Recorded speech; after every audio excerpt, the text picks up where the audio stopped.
हाँ जी, दसम ग्रंथ ਦਾ ਜਿਹੜਾ ਟੀਕਾ ਕੀਤਾ ਹੋਇਆ ਹੈਗਾ ਰਤਨ ਸਿੰਘ ਜੱਗੀ ਉਹਨਾਂ ਦਾ, ਅਤੇ ਉਹਦੀ ਮੈਂ ਮਤਲਬ ਕਿ ਟੀਕਾ ਪੜ੍ਹੂੰਗਾ ਜੀ ਇਹਦਾ। ਅਤੇ ਦਸਮ ਗ੍ਰੰਥ ਦੇ ਜਿਹੜਾ ਅਧਿਆਇ 7ਵਾਂ ਅਧਿਆਇ ਹੈਗਾ ਜੀ 24 ਅਵਤਾਰ। 24 ਅਵਤਾਰ ਦਾ ਮਤਲਬ ਜਾਣੀ 24 ਅਵਤਾਰਾਂ ਦੀ ਵਿਆਖਿਆ ਇਹਦੇ ਵਿੱਚ, ਅਤੇ ਉਹਦੇ ਵਿੱਚੋਂ 20ਵਾਂ ਅਵਤਾਰ ਹੈਗਾ ਜੀ ਰਾਮ ਅਵਤਾਰ। ਉਹਦੀ ਮੈਂ ਵਿਆਖਿਆ ਕਰੂੰਗਾ, ਸਿਰਫ ਟੀਕਾ ਪੜ੍ਹੂੰਗਾ ਜੀ ਮੈਂ, ਤੇ ਉਹਨੂੰ ਐਕਸਪਲੇਨ ਕਰਨ ਵਾਸਤੇ ਹੋਰ ਆਪਣੇ ਵੱਲੋਂ ਟਿੱਪਣੀਆਂ ਕਰੂੰਗਾ ਜੀ। ਇਹ ਸਫਾ ਹੈ ਜੀ 393 ਨੰਬਰ ਪੇਜ ਹੈ ਦਸਮ ਗ੍ਰੰਥ ਦਾ। ਏਕ ਓਮਕਾਰ ਵਾਹਿਗੁਰੂ ਜੀ ਕੀ ਫਤਿਹ।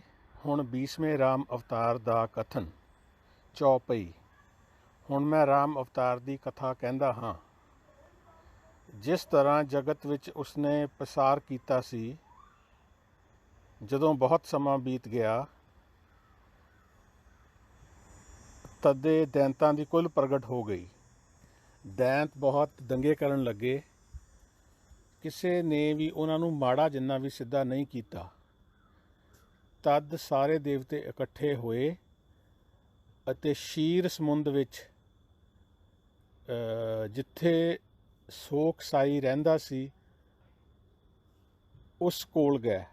ਸ਼ੀਰ ਸਮੁੰਦਰ ਵਿੱਚ ਜਿੱਥੇ ਕੋਈ ਸੋਖ ਸਾਈ ਰਹਿੰਦਾ ਹੈਗਾ ਆ, ਉੱਥੇ ਇਹ ਦੇਵਤੇ ਪਹੁੰਚੇ ਇਕੱਠੇ ਹੋ ਕੇ, ਇਹਨਾਂ ਦੇ ਦੈਂਤਾਂ ਦੇ ਹੜਦੰਗ ਕਰਕੇ, ਇਹਨਾਂ ਤੋਂ ਤੰਗ ਆ ਕੇ। ਵਿਸ਼ਨੂੰ ਸਮੇਤ ਬ੍ਰਹਮਾ ਨਾਮ ਵਾਲੇ ਦੇਵਤੇ ਨੇ ਬਹੁਤ ਸਮੇਂ ਤੱਕ ਉਸ ਥਾਂ ਵਿੱਚ ਵਾਸ ਕੀਤਾ। ਯਾਨੀ ਜਿਹੜਾ ਸ਼ੀਰ ਸਮੁੰਦਰ ਆ, ਉਸ ਸਮੁੰਦਰ ਦੇ ਜਿਹੜੀ ਜਗ੍ਹਾ 'ਤੇ ਗਿਆ ਸ਼ੀਰ ਸਮੁੰਦਰ ਦੇ ਵਿੱਚ ਇਹ ਦੇਵਤੇ ਇਕੱਠੇ ਹੋ ਕੇ, ਉੱਥੇ ਕਿਸੇ ਵੇਲੇ ਵਿਸ਼ਨੂੰ ਤੇ ਬ੍ਰਹਮਾ ਨਾਮ ਦੇ ਦੇਵਤੇ ਨੇ ਬੜਾ ਲੰਮਾ ਸਮਾਂ ਤੱਕ ਉੱਥੇ ਵਾਸ ਕੀਤਾ ਸੀਗਾ। ਉਸ ਜਗ੍ਹਾ 'ਤੇ ਇਕੱਠੇ ਹੋ ਕੇ ਗਏ ਇਹ ਦੇਵਤੇ, ਆਪਣੇ ਜਿਹੜੇ ਦੇਵੀ ਦੇਵਤੇ ਆ। ਉਹਨਾਂ ਨੇ ਵਾਰ-ਵਾਰ ਦੁੱਖ ਭਰੀ ਪੁਕਾਰ ਕੀਤੀ। ਉਸ ਦੁੱਖ ਭਰੀ ਆਵਾਜ਼, ਜਿਹੜੀ ਉਹਨਾਂ ਦੀ ਦੁੱਖ ਭਰੀ ਆਵਾਜ਼ 'ਚ ਅਕਾਲ ਪੁਰਖ ਦੇ ਕੰਨਾਂ ਵਿੱਚ ਪਈ। ਤੋਟਕ ਛੰਦ। ਵਿਸ਼ਨੂੰ ਅਦਿਕ ਸਾਰੇ ਦੇਵਤਿਆਂ ਨੂੰ ਉਦਾਸ ਮਨ ਵੇਖਿਆ ਤਾਂ ਕਾਲ ਪੁਰਖ ਨੇ ਥੋੜ੍ਹੀ ਜਿਹੀ ਮੁਸਕਾਨ ਵਿੱਚ ਆਵਾਜ਼ ਦਿੱਤੀ, ਹੇ ਵਿਸ਼ਨੂੰ, ਜਾ ਕੇ ਰਘੂਨਾਥ ਅਵਤਾਰ ਧਾਰਨ ਕਰੋ ਅਤੇ ਚਿਰਕਾਲ ਤੱਕ ਅਵਧ ਵਿੱਚ ਸੁਖਪੂਰਵਕ ਰਾਜ ਕਰੋ।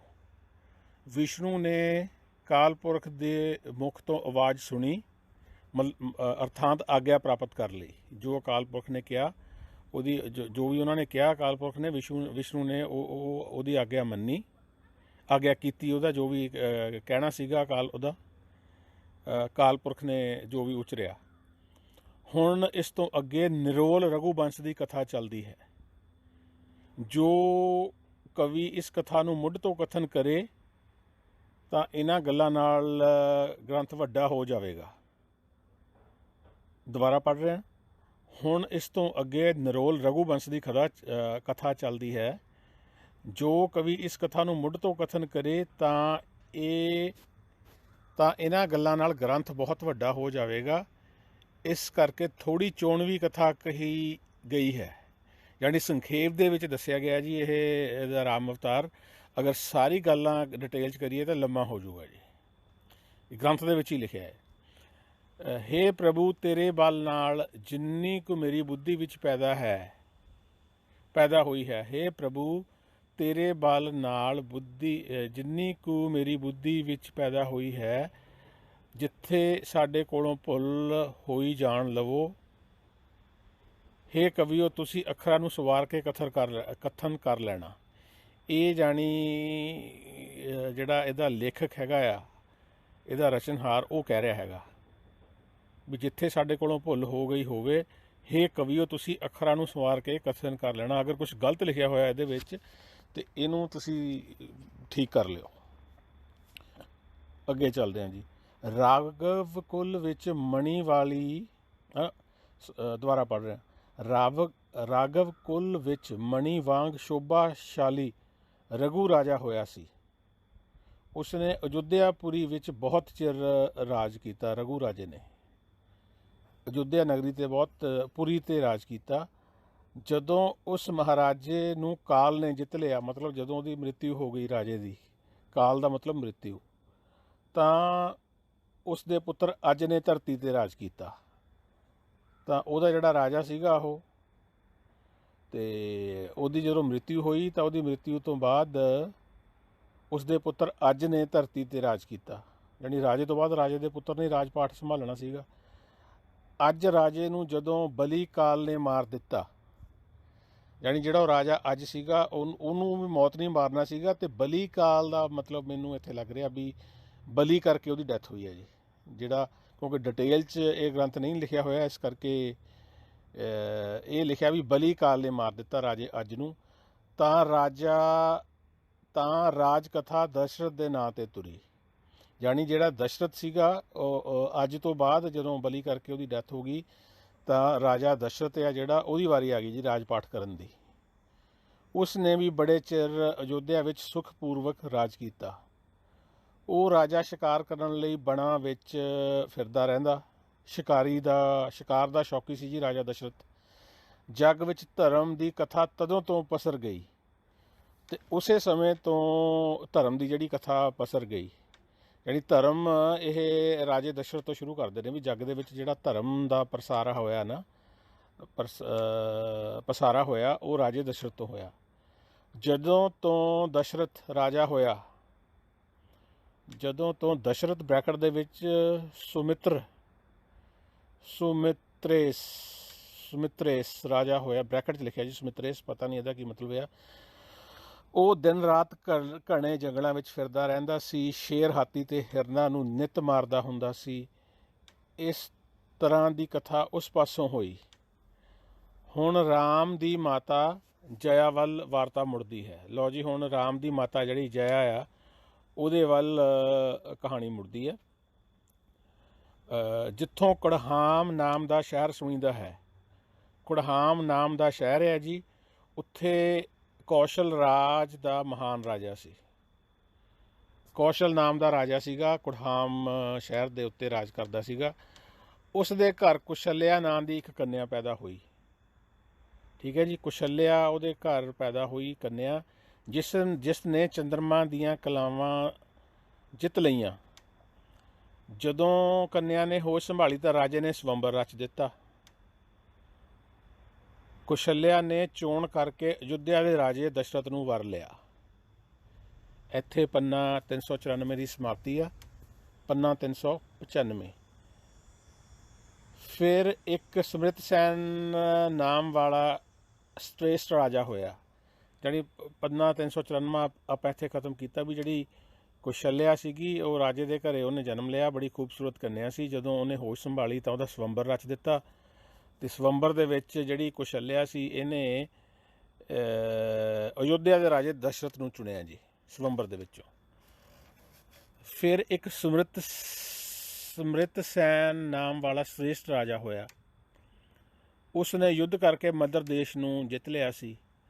ਉਸ ਦੇ ਘਰ ਸੁਮ੍ਰਿਤਾ ਨਾਂ ਦੀ ਕੰਨਿਆ ਪੈਦਾ ਹੋਈ। ਇਹ ਹੁਣ ਇੱਕ ਕਹਾਣੀ ਹੋਰ ਚੱਲ ਪਈ ਜੀ। ਕੁਸ਼ਲਿਆ ਤੋਂ ਬਾਅਦ ਇੱਕ ਰਾਜਾ ਹੋਰ ਹੋਇਆ ਸਮ੍ਰਿਤਸੈਨ ਨਾਮ ਦਾ। ਉਹਨੇ ਯੁੱਧ ਕਰਕੇ ਮਦਰ ਦੇਸ਼ ਨੂੰ ਜਿੱਤ ਲਿਆ।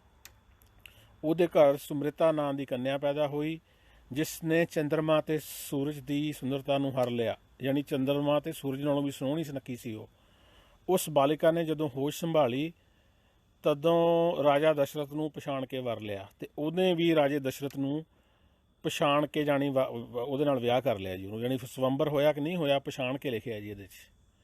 ਉਸ ਨੇ ਵੀ ਰਾਜੇ ਦਸ਼ਰਥ ਨੂੰ ਪਛਾਣ ਕੇ ਵਰ ਲਿਆ। ਉਸ ਨੇ ਵੀ ਦਾ ਮਤਲਬ ਆ ਵੀ ਉਹਨੇ ਵੀ ਸਵੰਬਰ ਕਰਕੇ ਹੀ, ਇਹਦਾ ਮਤਲਬ ਇੱਥੇ ਇਹ ਨਿਕਲ ਕੇ ਆ ਰਿਹਾ ਵੀ ਰਾਜੇ ਦਸ਼ਰਥ ਨੂੰ ਹੀ ਆਪਣਾ ਵਰ ਚੁਣਿਆ। ਇਸ ਕਥਨ ਕਰਕੇ ਹੁਣ ਕਸ਼ਟਦੁਆਰ ਰਾਜੇ ਦਾ ਹਾਲ ਕਹਿੰਦੇ ਹਾਂ। ਹੁਣ ਰਾਜਾ ਕੋਈ ਕਸ਼ਟਦੁਆਰ ਰਾਜੇ ਆ ਜੀ। ਕਸ਼ਟਦੁਆਰ ਨਹੀਂ, ਕਸ਼ਟਦੁਆਰ ਰਾਜੇ ਦਾ ਹਾਲ ਕਹਿੰਦੇ ਹਾਂ, ਜਿਸ ਦੇ ਘਰ ਕੈਕਈ ਨਾਮ ਦੀ ਸੁੰਦਰ ਲੜਕੀ ਪੈਦਾ ਹੋਈ। ਜਦੋਂ ਦਸ਼ਰਥ ਨੇ ਕੈਕਈ ਨੂੰ ਵਿਆਹੁਣ ਦੀ ਇੱਛਾ ਪ੍ਰਗਟ ਕੀਤੀ ਤਾਂ ਰਾਜੇ ਨੇ ਕਿਹਾ, ਇਸ ਤੋਂ ਤੇਰੇ ਘਰ ਜਿਹੜਾ ਪੁੱਤਰ ਪੈਦਾ ਹੋਵੇਗਾ ਉਹੀ ਰਾਜ ਦਾ ਹੱਕਦਾਰ ਹੋਵੇਗਾ। ਮਤਲਬ ਕੈਕਈ ਬਹੁਤ ਸੁਨੱਖੀ ਸੀ, ਅਤੇ ਦਸ਼ਰਥ ਨੇ ਆਪਣਾ ਉਹਨੂੰ ਭੇਜਿਆ ਆਫਰ, ਬਈ ਪ੍ਰਪੋਜ਼ ਕੀਤਾ ਉਹਨੂੰ ਕੈਕਈ ਨੂੰ। ਅਤੇ ਕੈਕਈ ਦੇ ਪਿਓ ਨੇ ਇਹ ਸ਼ਰਤ ਲਾਤੀ ਦਸ਼ਰਥ ਦੇ ਅੱਗੇ ਵੀ ਜਿਹੜਾ ਤੇਰਾ ਉੱਤਰਾਧਿਕਾਰੀ ਹੋਊਗਾ ਵੀ ਤੇਰੇ ਤੋਂ ਬਾਅਦ ਜਿਹੜਾ ਗੱਦੀ ਤੇ ਬੈਠੂਗਾ ਰਾਜੇ ਦਸ਼ਰਥ, ਕਿਉਂਕਿ ਤੇਰੇ 2 ਵਿਆਹ ਪਹਿਲਾਂ ਨੇ ਤੇ ਉਹ ਕਈ ਦਾ ਔਲਾਦ ਜਿਹੜੀ ਹੈਗੀ ਆ ਉਹੀ ਤੇਰੀ ਉੱਤਰਾਧਿਕਾਰੀ ਹੋਏਗੀ। ਤਦ ਰਾਜੇ ਦਸ਼ਰਥ ਨੇ ਇਹ ਗੱਲ ਸੁਣ ਕੇ ਬੈਠ ਕੇ ਵਿਚਾਰ ਕੀਤਾ। ਉਹਨੇ ਫਿਰ ਜਿਹੜੀ ਇਹਦੇ ਰਾਜੇ ਦਸ਼ਰਥ ਦੇ ਸਹੁਰੇ ਨੇ, ਜਿਹੜੀ ਹੋਣ ਵਾਲੇ ਸਹੁਰੇ ਨੇ ਜਿਹੜੀ ਪ੍ਰਪੋਜ਼ਲ ਰੱਖੀ, ਤਾਂ ਉਹਦੇ ਬਾਰੇ ਸੋਚ ਵਿਚਾਰ ਕੀਤਾ ਤੇ ਤਦ ਵਿਚਾਰਪੂਰਵਕ ਕਿ ਕਈ ਨੂੰ ਇਸਤਰੀ ਵਜੋਂ ਅਪਣਾ ਲਿਆ ਤੇ ਉਹ ਤੋਂ ਜਾਣੀ ਉਹਨੇ ਉਹਦੀ ਗੱਲ ਮੰਨ ਲਈ, ਜਿਹੜੀ ਆਪਣੇ ਸਹੁਰੇ ਦੀ ਗੱਲ ਸੀਗੀ ਉਹ ਮੰਨ ਲਈ, ਉਹਦੀ ਸ਼ਰਤ ਵੀ ਜਿਹੜਾ ਮੇਰਾ ਉੱਤਰਾਧਿਕਾਰੀ ਹੋਊਗਾ ਕਿ ਕਈ ਦੀ ਕੁੱਖੋਂ ਪੈਦਾ ਹੋਇਆ ਹੋਊਗਾ। ਜਿਸ ਤੋਂ ਤਦ ਵਿਚਾਰਪੂਰਵਕ ਕਈ ਨੂੰ ਇਸਤਰੀ ਵਜੋਂ ਅਪਣਾ ਲਿਆ। ਚਲੋ ਜੀ, ਜਾਣੀ ਵਿਆਹ ਹੋ ਗਿਆ, ਆਪਾਂ ਗੱਲਬਾਤ ਕਰ ਚੁੱਕੇ ਹਾਂ। ਇਸ ਤੋਂ ਚੰਦਰਮਾ ਤੇ ਸੂਰਜ ਨੇ ਸ਼ੋਭਾ ਧਾਰਨ ਕੀਤੀ ਹੋਈ ਸੀ। ਜਿਸ ਤੋਂ ਚੰਦਰਮਾ ਤੇ ਸੂਰਜ ਨੇ ਸ਼ੋਭਾ ਧਾਰਨ ਕੀਤੀ ਹੋਈ ਸੀ ਕਿ ਕਈ ਨੇ ਵਿਆਹ ਵੇਲੇ 2 ਵਰ ਮੰਗ ਲਏ ਜੀ। ਕਿ ਕਈ ਨੇ ਜਦੋਂ ਵਿਆਹ ਹੋਣ ਲੱਗਿਆ ਤੇ 2 ਵਰ ਮੰਗ ਲਏ ਆਪਣੇ ਘਰ ਵਾਲੇ ਤੋਂ, ਜਿਨ੍ਹਾਂ ਕਰਕੇ ਦਸ਼ਰਥ ਦੇ ਪ੍ਰਾਣ ਖਤਮ ਹੋਏ। ਇਹ ਜਿਹੜੇ 2 ਉਹਨੇ ਵਰ ਮੰਗੇ ਕਈ ਨੇ ਤੇ ਇਹਨੇ ਦਸ਼ਰਥ ਨੇ ਦੇਤੇ ਉਹਨੂੰ, ਤੇ ਜਿਹਦੇ ਕਰਕੇ ਬਾਅਦ ਵਿੱਚੋਂ ਜਾਣੀ ਭਵਿੱਖ 'ਚ ਜਾ ਕੇ ਤੇ ਇਹਦੇ ਦਸ਼ਰਣ ਦੇ ਜਿਹੜੇ ਮ੍ਰਿਤੂ ਦਾ ਕਾਰਨ ਬਣਦੇ ਨੇ। ਮਹਾਰਾਜੇ ਨੇ ਇਹ ਗੱਲ ਹਿਰਦੇ ਵਿੱਚ ਨਾ ਸਮਝੀ ਅਤੇ ਉਸ ਵੇਲੇ ਉਸ ਨੂੰ 2 ਵਰ ਦੇਣੇ ਮੰਨ ਲਏ। ਜਾਣੀ ਰਾਜੇ ਨੇ ਜ਼ਿਆਦਾ ਸਮਾਂ ਨਹੀਂ ਲਾਇਆ ਉਹਦੇ ਜਿਹੜੇ ਵਿਆਹ ਵੇਲੇ ਇਹਨੇ 2 ਵਰ ਮੰਗੇ ਸੀਗੇ, ਬਿਨਾਂ ਸੋਚੇ ਵਿਚਾਰੇ ਉਹ ਯੈਸ ਕਰਤੀ ਉਹਨੂੰ, ਤੇ ਅੱਗੇ ਜਾ ਕੇ ਜੀ ਇਹ ਉਹਦੀ ਮੌਤ ਦਾ ਕਾਰਨ ਬਣਦੇ ਨੇ। ਫਿਰ ਦੇਵਤਿਆਂ ਤੇ ਦੈਂਤਾਂ ਵਿੱਚ ਇੱਕ ਸਮੇਂ ਯੁੱਧ ਹੋਇਆ। ਚਲੋ ਇਹ ਵਿਆਹ ਹੋ ਗਿਆ ਇਹਦੇ ਕਕਈ ਦੇ ਨਾਲ, ਤਿੰਨ ਲੇਡੀਜ਼ ਦੇ ਨਾਲ ਵਿਆਹ ਹੋ ਗਿਆ ਇਹਦਾ, ਤੇ ਵਿੱਚ ਹੀ ਗੱਲ ਸ਼ੁਰੂ ਹੋ ਜਾਂਦੀ ਹੈ ਜੀ। ਇਹ ਵਿਆਹਾਂ ਤੋਂ ਬਾਅਦ ਕਿਸੇ ਵੇਲੇ ਪੁਆਇੰਟ ਆਫ ਟਾਈਮ ਤੇ ਆ ਕੇ ਦੇਵਤਿਆਂ ਤੇ ਦੈਂਤਾਂ ਵਿੱਚ ਯੁੱਧ ਹੋਇਆ, ਜਿਸ ਵਿੱਚ ਬਹੁਤਾ ਯੁੱਧ ਰਾਜੇ ਨੇ ਆਪ ਕੀਤਾ। ਇਸ ਯੁੱਧ ਦੇ ਵਿੱਚ ਰਾਜੇ ਨੇ ਮੀਨਸ ਦਸ਼ਰਥ ਨੇ ਵੱਧ ਚੜ੍ਹ ਕੇ ਹਿੱਸਾ ਲਿਆ, ਬਹੁਤਾ ਯੁੱਧ ਆਪ ਕੀਤਾ।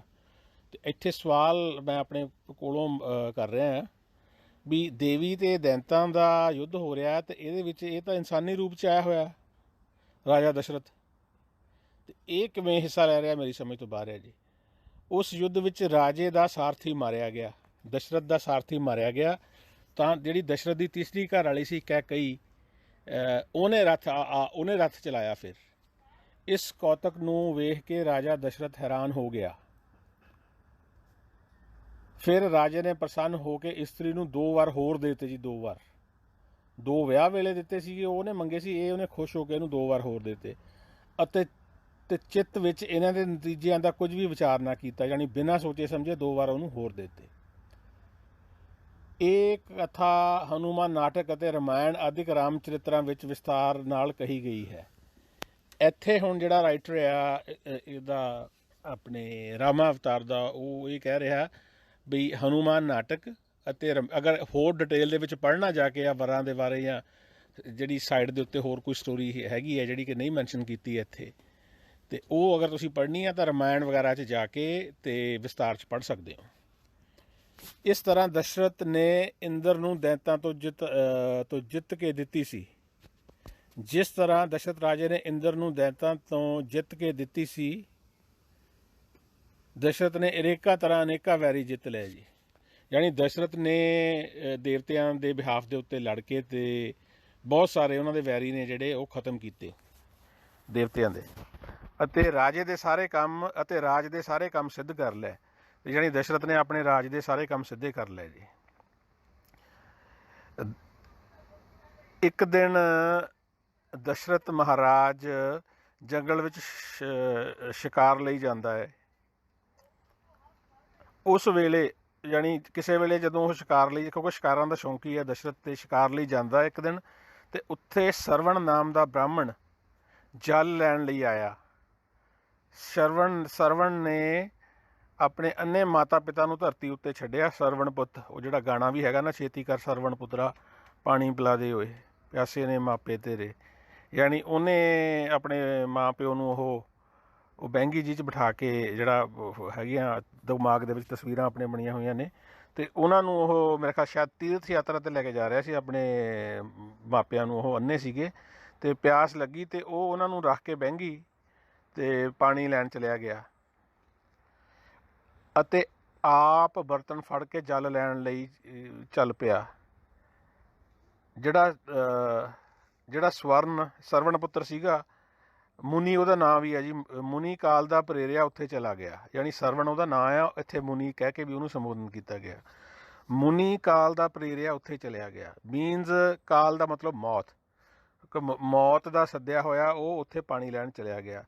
ਕਿੱਥੇ ਚਲਿਆ ਗਿਆ? ਜਿੱਥੇ ਰਾਜਾ ਦਸ਼ਰਥ ਮਚਾਨ ਬੰਨੀ ਬੈਠਾ ਸੀ। ਉਹ ਸ਼ਿਕਾਰਾਂ ਦਾ ਸ਼ੌਕੀ ਸੀ ਤੇ ਉਹ ਆਪਣੀ ਮਚਾਨ ਦੇ ਉੱਤੇ ਪੂਰਾ ਤੀਰ ਖਿੱਚ ਕੇ ਬੈਠਾ ਸੀ।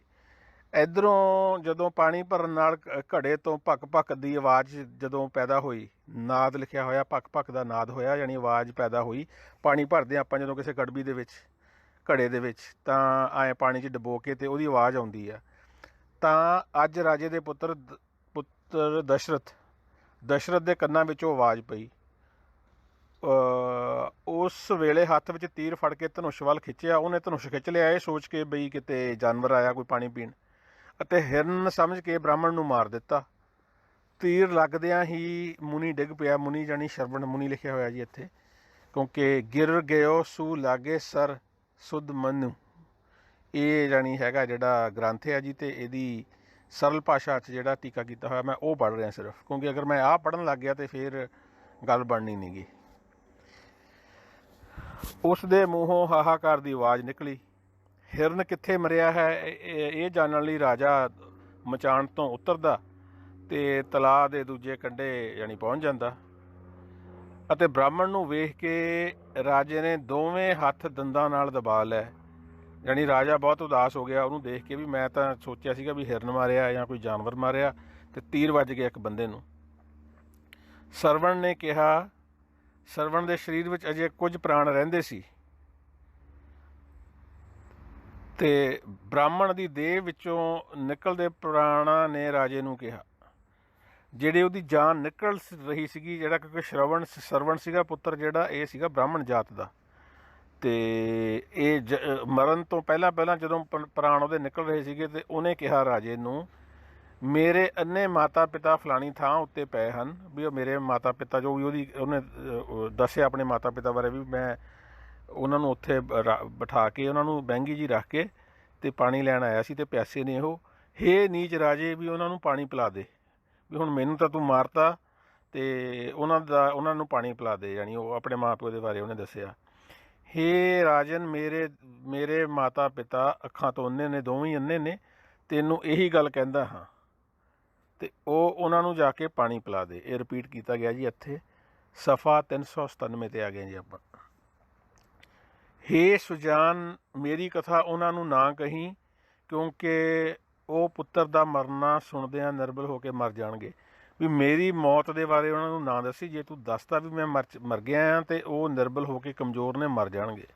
ਪਰ ਇਹ ਹੁਣ ਕਿਵੇਂ ਪੋਸੀਬਲ ਹੈਗਾ, ਮੇਰੀ ਸਮਝ ਤੋਂ ਬਾਹਰ ਹੈ। ਵੀ ਇਹ ਤਾਂ ਦੱਸਣਾ ਹੀ ਪੈਣਾ ਉਹਨੂੰ, ਰਾਜੇ ਨੂੰ, ਵੀ ਮੁੰਡਾ ਕਿਉਂ ਨਹੀਂ ਆਇਆ ਅਤੇ ਮੁੰਡੇ ਮੇਰੇ ਤੋਂ ਮਰ ਗਿਆ, ਅਤੇ ਜੋ ਵੀ ਹੈ ਜਾਣੀ ਇਹ ਪੋਸੀਬਲ ਨਹੀਂ ਗਾ ਵੈਸੇ ਇਹੋ ਜਿਹਾ ਕਹਿਣਾ ਨੂੰ।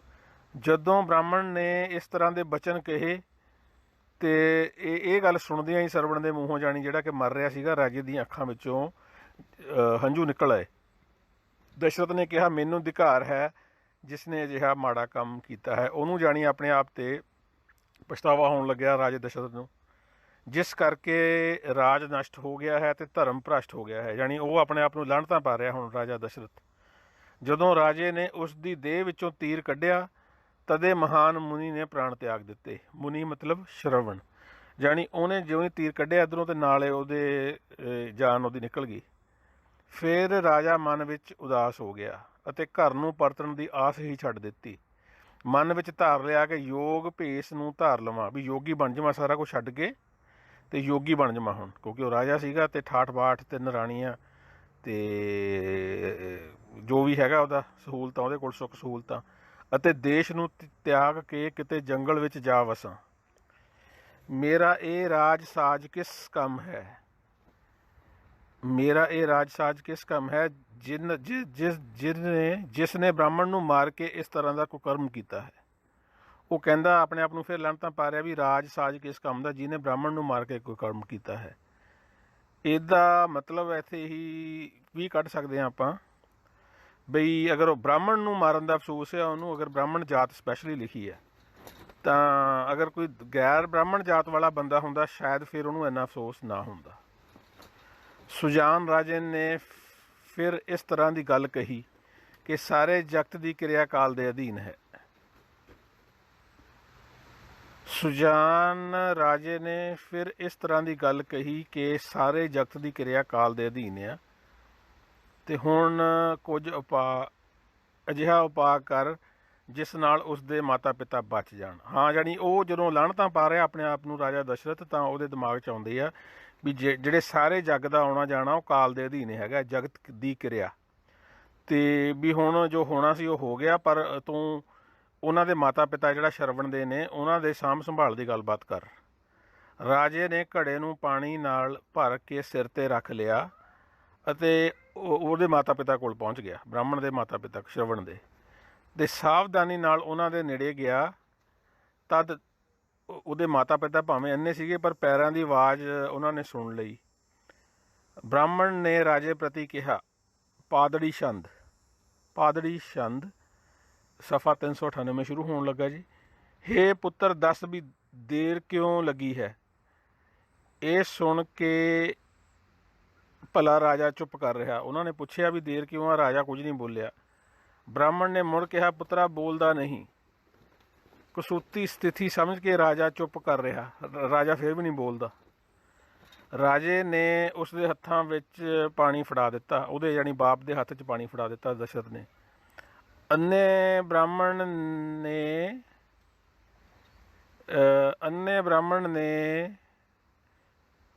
ਉਹਦੇ ਹੱਥਾਂ ਨੂੰ ਪਛਾਣ ਲਿਆ ਤੇ ਉਹਦੇ ਹੱਥਾਂ ਨੂੰ ਛੋਹ ਕੇ ਹੈਰਾਨ ਹੋਇਆ ਉਹ, ਤੇ ਫਿਰ ਕ੍ਰੋਧ ਨਾਲ ਕਿਹਾ, ਸੱਚ ਦੱਸ ਤੂੰ ਕੌਣ ਆ।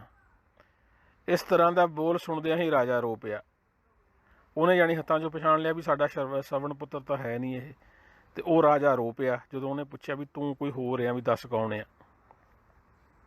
ਕ੍ਰੋਧ ਕਰਕੇ ਕਿਹਾ, ਸੱਚ ਦੱਸ ਤੂੰ ਕੌਣ ਆ। ਰਾਜਾ ਰੋਣ ਲੱਗ ਪਿਆ।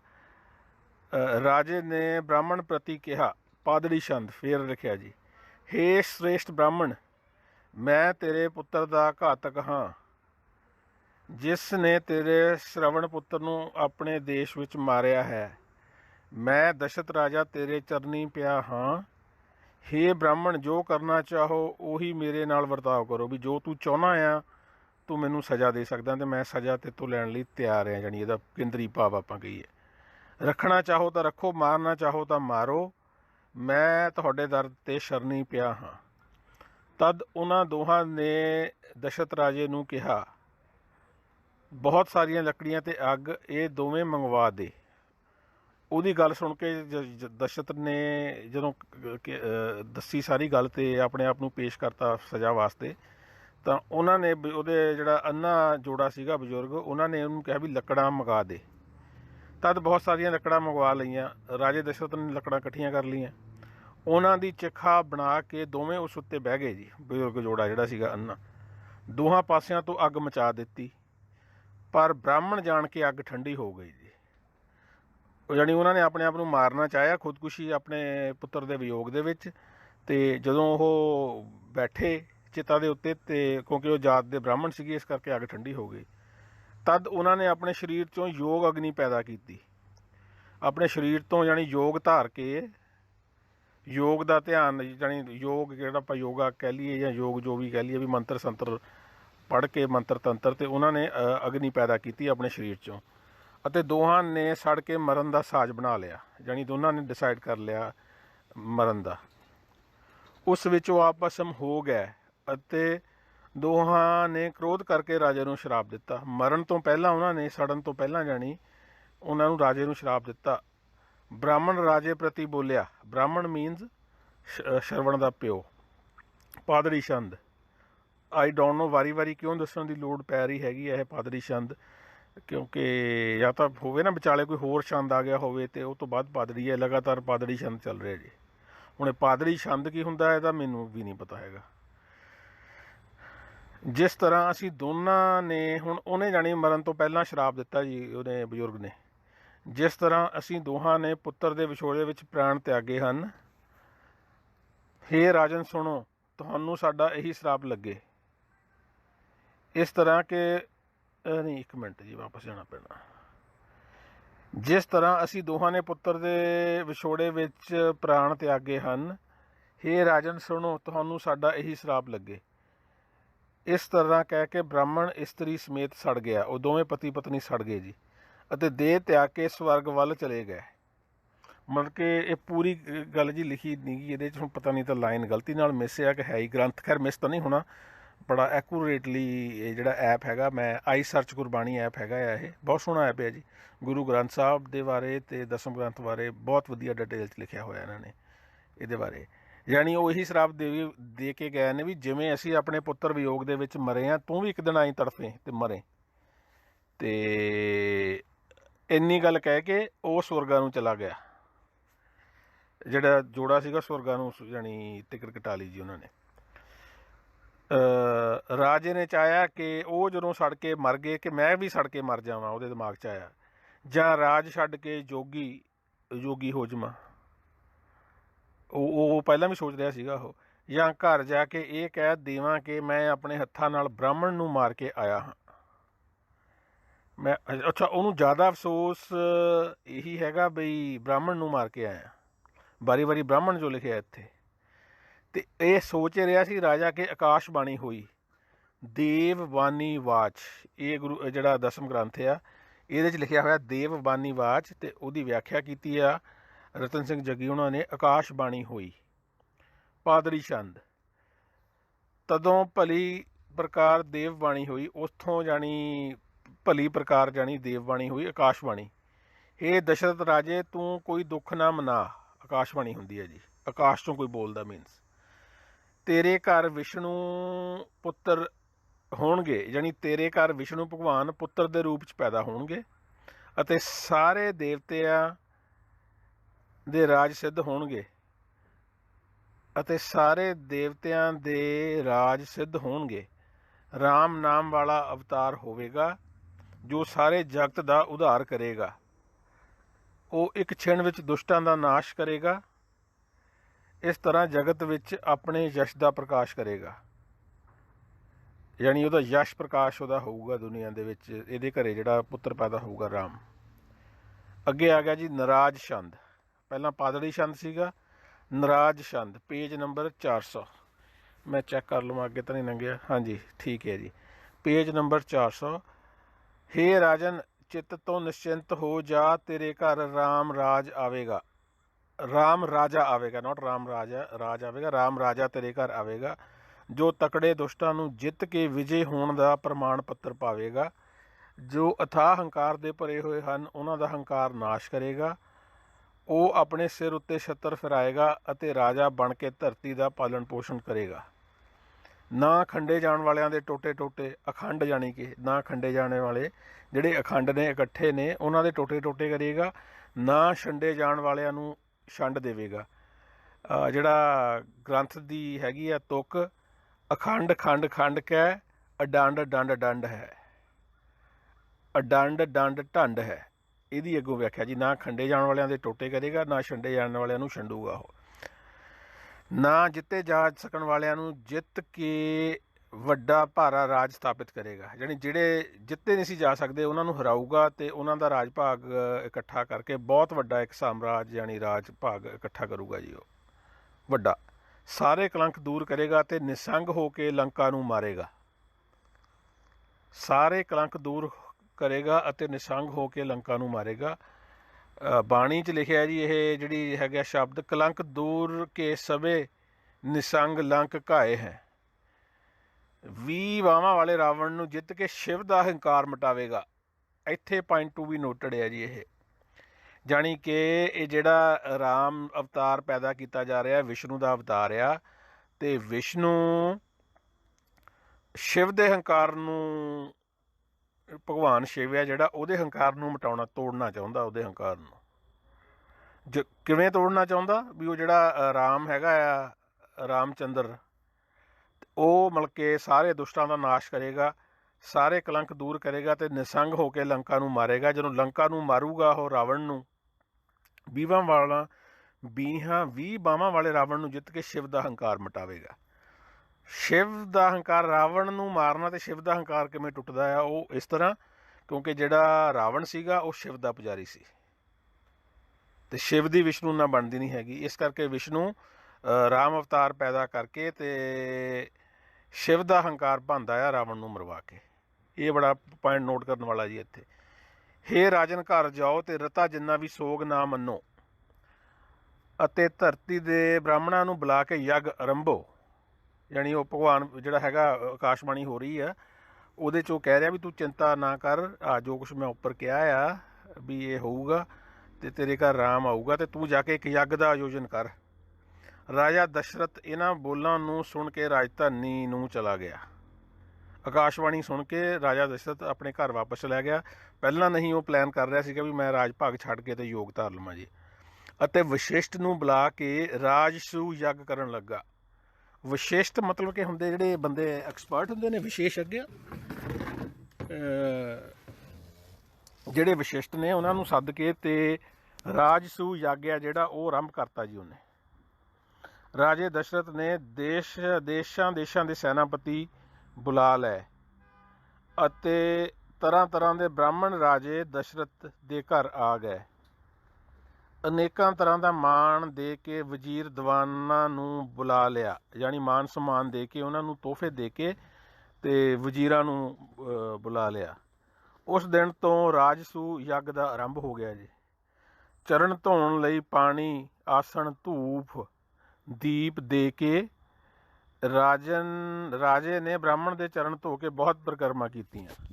ਜਾਣੀ ਇਹ ਜਿਹੜੇ ਬ੍ਰਾਹਮਣ ਉੱਥੇ ਸੱਦੇ ਗਏ ਸੀਗੇ ਯੱਗ ਦੇ ਵਿੱਚ, ਉਹਦੇ ਆਪ ਚਰਨ ਧੋਤੇ ਜੀ ਉਹਨਾਂ ਦੇ, ਯਾਨੀ ਚਰਨ ਧੋ ਕੇ ਤੇ ਪਰਿਕਰਮਾ ਕੀਤੀ, ਉਹਦੇ ਆਲੇ ਦੁਆਲੇ ਘੁੰਮਿਆ ਇਹ ਰਾਜਾ ਦਸ਼ਰਥ। ਕਰੋੜ ਕਰੋੜ ਰੁਪਇਆਂ ਦੀ ਦਛਣਾ ਇੱਕ ਇੱਕ ਬ੍ਰਾਹਮਣ ਨੂੰ ਦਿੱਤੀ। ਕਰੋੜ ਦਛਣਾ ਦਿਜੇਕ ਏਕ ਕਉ ਦਾਈ। ਇੱਕ ਇੱਕ ਨੂੰ ਯਾਨੀ ਬ੍ਰਾਹਮਣ ਨੂੰ ਕਰੋੜ ਦੀ ਦਕਸ਼ਣਾ ਦਿੱਤੀ। ਮੈਂ ਕਹਿੰਦਾ ਬਹੁਤ ਧੰਨਵਾਦ ਹੈ ਜੀ ਜਿਨ੍ਹਾਂ ਨੇ ਵੀ, ਇਹਨਾਂ ਰਤਨ ਸਿੰਘ ਜੱਗੀ ਉਹਨਾਂ ਦਾ, ਜਿਹਨੇ ਇਹ ਗ੍ਰੰਥ ਨੂੰ ਮਤਲਬ ਕਿ ਸਰਲ ਪੰਜਾਬੀ ਦੇ ਵਿੱਚ ਇਹਦਾ ਅਨੁਵਾਦ ਕੀਤਾ। ਨਹੀਂ ਬੜਾ ਔਖਾ ਕੰਮ ਸੀ ਜੀ। ਉਸ ਦਿਨ ਤੋਂ ਰਾਜਸੂ ਯੱਗ ਆਰੰਭ ਹੋ ਗਿਆ ਜੀ। ਇਹ ਲਾਈਨ ਰਿਪੀਟ ਹੋ ਰਹੀ ਹੈ। ਦੇਸ਼ਾਂ ਦੇ ਨਟਰਾਜ ਆਏ ਜੋ ਕਿ ਅਨੇਕ ਗੀਤ ਗਾਉਂਦੇ ਸਨ। ਵੱਖ ਦੇਸ਼ਾਂ ਤੋਂ ਨਟਰਾਜ ਆਏ ਜੀ ਨੱਚਣ ਵਾਲੇ, ਤੇ ਉਹ ਗੀਤ ਵੀ ਗਾ ਰਹੇ ਸੀਗੇ। ਰਾਜੇ ਦਸ਼ਰਥ ਤੋਂ ਬੇਅੰਤ ਦਾਨ ਅਤੇ ਮਾਣ ਲੈ ਕੇ ਵੱਡੀ ਸ਼ੋਭਾ ਪਾ ਰਹੇ ਸਨ। ਰਾਜੇ ਦਸ਼ਰਥ ਨੇ ਜਾਣੀ ਉਹਦੇ ਖੁੱਲ੍ਹੇ ਗੱਫੇ ਦਿੱਤੇ ਉਹਨਾਂ ਨੂੰ ਜੀ, ਦਾਨ ਵਗੈਰਾ ਦੇ, ਜਿਹੜੇ ਇਹ ਨਟਰਾਜ ਸੀਗੇ। ਜਿੰਨੇ ਲੋਕ ਪ੍ਰਸੰਨ ਹੋਏ ਸਨ, ਉਹਨਾਂ ਦਾ ਬਿਰਤਾਂਤ ਕਿਸੇ ਪਾਸੋਂ ਕਿਹਾ ਨਹੀਂ ਸੀ ਜਾ ਸਕਦਾ। ਮਤਲਬ ਕਿ ਜੋ ਉੱਥੇ ਮਾਹੌਲ ਚੱਲ ਰਿਹਾ ਸੀਗਾ ਇੰਨਾ ਵਧੀਆ ਖੁਸ਼ੀ ਦਾ, ਤੇ ਉਹਦਾ ਯਾਨੀ ਪ੍ਰਸੰਗ ਲਿਖਣਾ, ਉਹਨੂੰ ਬਿਆਨ ਕਰ ਪਾਉਣਾ ਬੜਾ ਮੁਸ਼ਕਿਲ ਸੀਗਾ। ਪੇਜ 401। ਆਕਾਸ਼ ਦੇ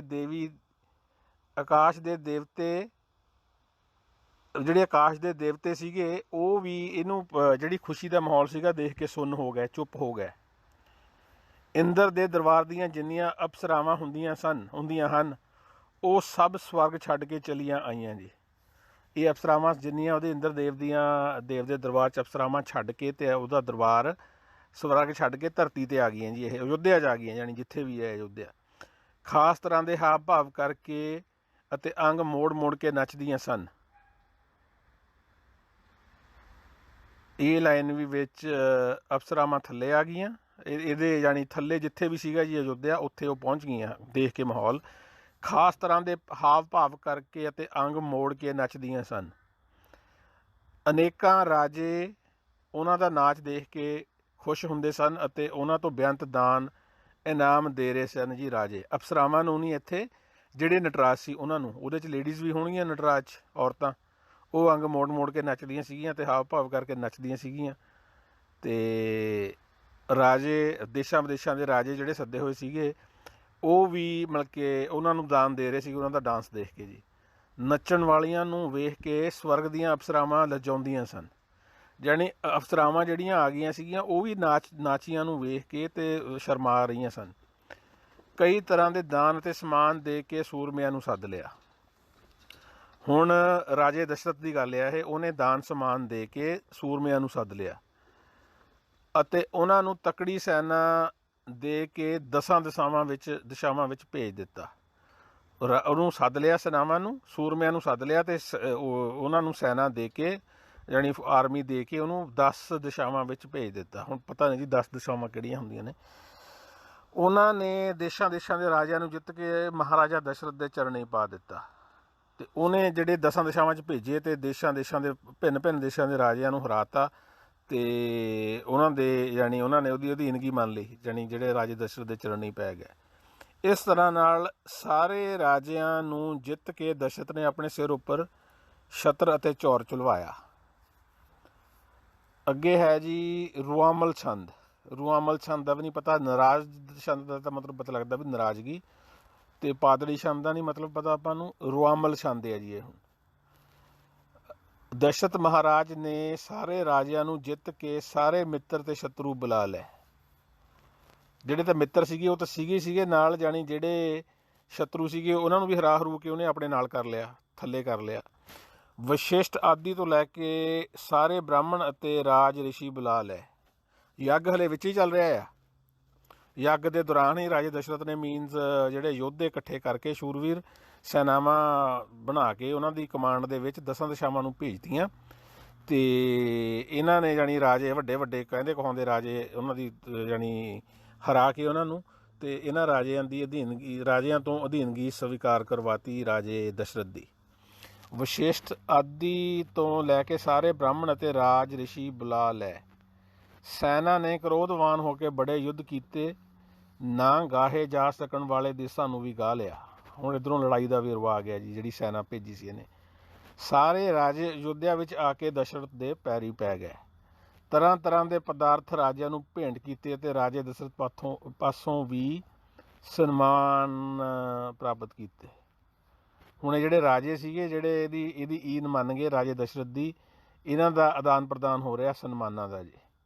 ਅਰਬਾਂ ਖਰਬਾਂ ਦੀ ਦੌਲਤ ਅਤੇ ਸ੍ਰੇਸ਼ਟ ਹਾਥੀ ਅਤੇ ਘੋੜੇ ਵੀ ਬਹੁਤ ਦਿੱਤੇ ਗਏ। ਅਰਬ ਖਰਬਨ ਦਰਬ ਹੈ ਗੱਜ, ਰਾਜਬਾਜ ਵਿਸਾਲ। ਹੀਰਿਆਂ ਜੜੇ ਬਸਤਰ ਅਤੇ ਸੋਨੇ ਦੀਆਂ ਜੜਾਊ ਜੀਨਾਂ ਨੂੰ ਕੌਣ ਗਿਣ ਸਕਦਾ ਹੈ। ਜਾਣੀ ਬਹੁਤ ਇਹਨਾਂ ਨੂੰ ਅਣਗਿਣਤ ਜਾਣੀ ਉਹਨਾਂ ਨੂੰ ਮਾਨ ਸਨਮਾਨ ਦਿੱਤੇ ਗਏ। ਜਾਣੀ ਅਰਬਾਂ ਖਰਬਾਂ ਦੀ ਦੌਲਤ, ਸ੍ਰੇਸ਼ਟ ਹਾਥੀ, ਘੋੜੇ, ਇਹ ਸਭ ਕੁਝ ਦਿੱਤੇ ਗਏ ਜੀ ਉਹਨਾਂ ਨੂੰ।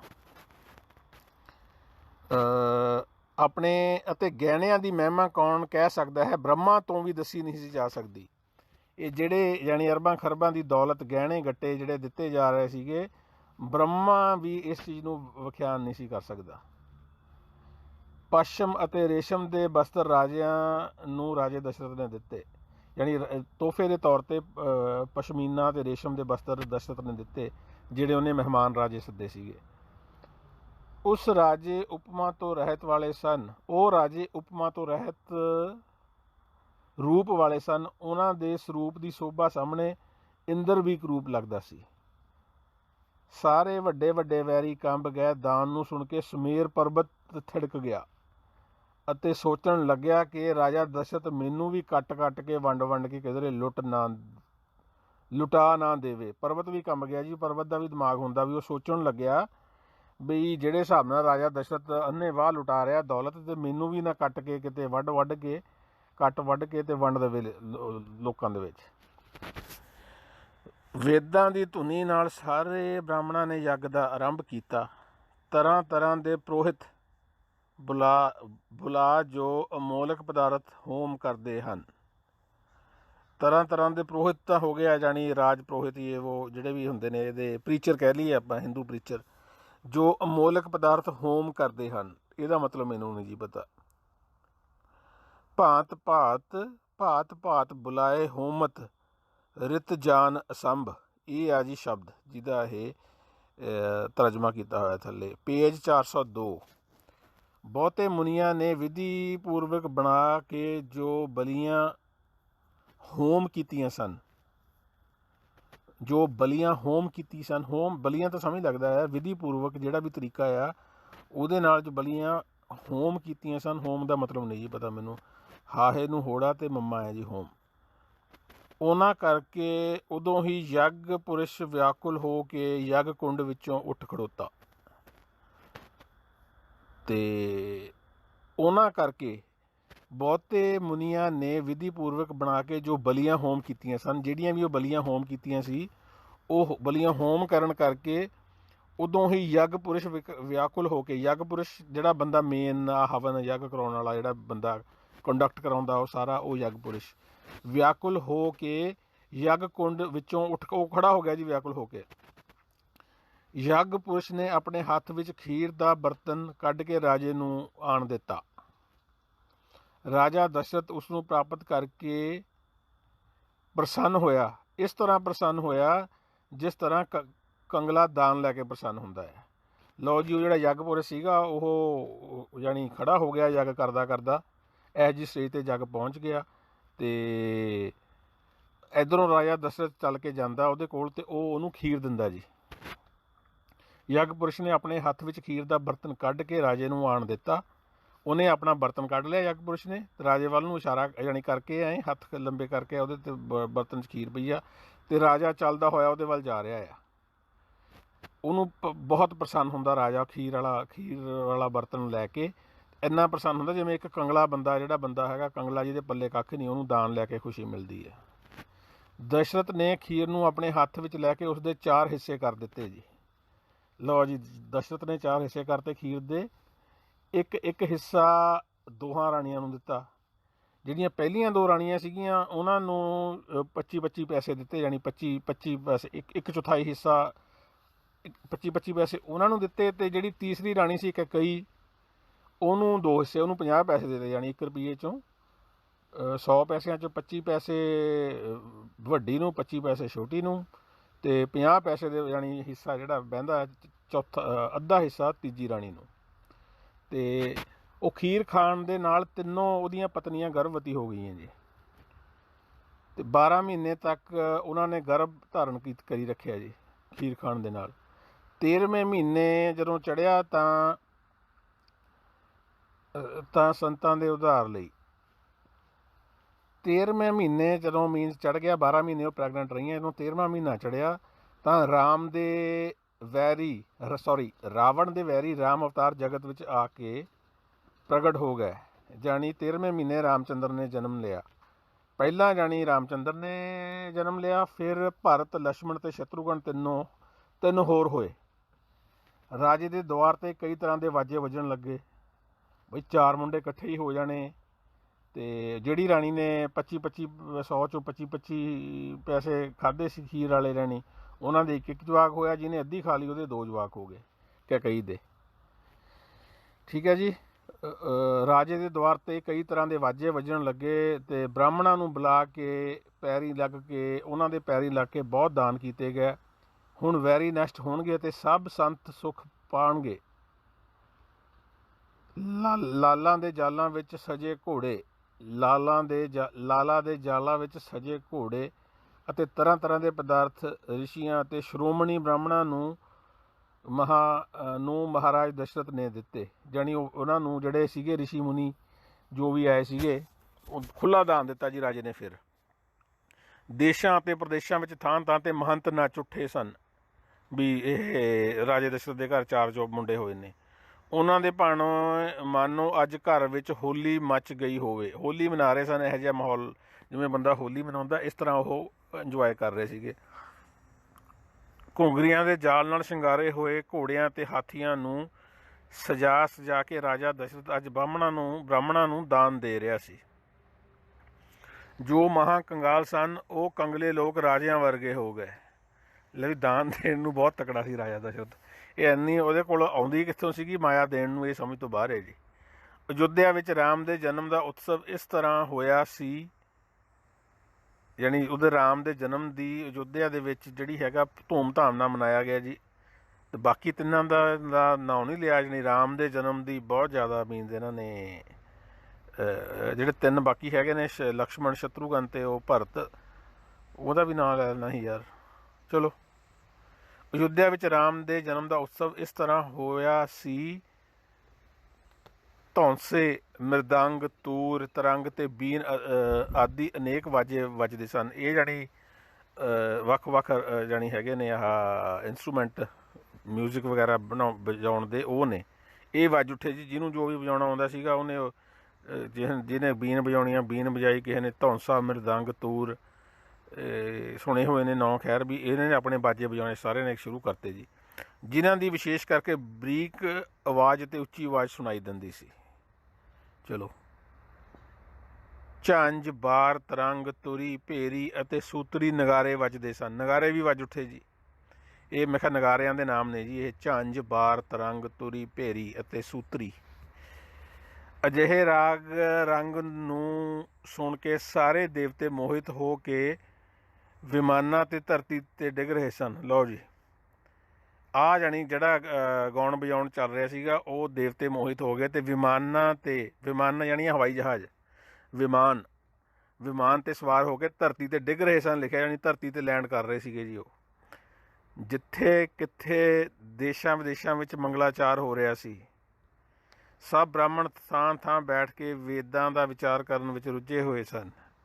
ਰਾਜ ਭਵਨ ਉੱਤੇ ਧੂਪ ਦੀਪ ਵਿੱਚ ਲੋਕੀ ਪ੍ਰੇਮ ਦਾ ਤੇਲ ਪਾ ਰਹੇ ਸਨ।